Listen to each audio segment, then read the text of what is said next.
Jed, ano na ang development sa susunod na magiging hakbang ng Kamara kaugnay sa impeachment trial kay VP Sara?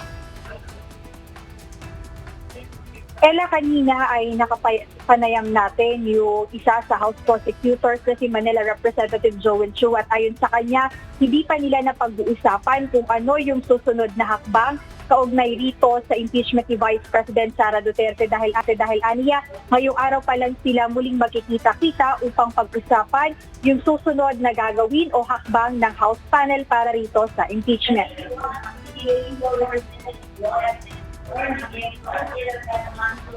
Muling pag-uusapan kung ano ang magiging susunod na hakbang matapos ang desisyon ng Senado na ibalik ang articles of impeachment sa Kamara.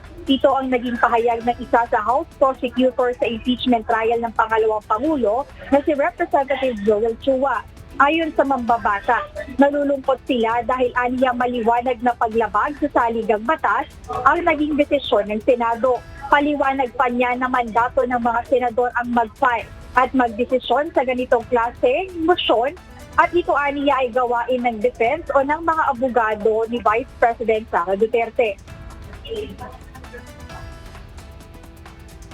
Kaya nga po parang lumalabas po dito sila na rin ang nag-aabogado sa ating Vice Presidente. How do you feel about it? Nakakalungkot dahil maliwanag naman po sa rules on impeachment na sila rin mismo ang gumawa na dapat sila ay aakto na impartial o neutral.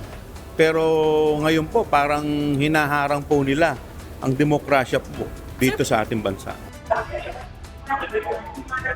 Ngunit sa kabila ng mga katanungan sa legalidad at konstitusyonalidad ng naging desisyon, nanindigan ang House Prosecution Panel na tuloy ang kanilang laban.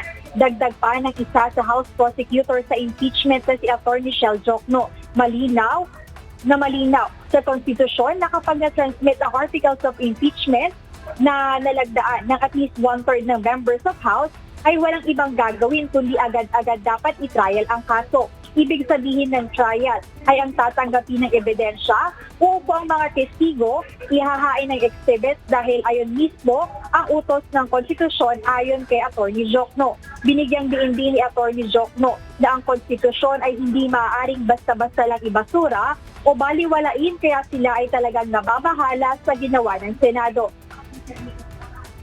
Ella, ngayon inaabangan natin dito sa House of Representatives yung magiging update sa susunod niyang hakbang ng House Prosecution Panel dahil nabanggit nila kanina na magkakaroon muna sila ng pagpupulong at magbibigay sila ng update sa mga kawani ng media kung ano na ang hakbang dito sa nasabing impeachment. Ayan muna update mula rito sa House of Representatives. Balik sa'yo, Al.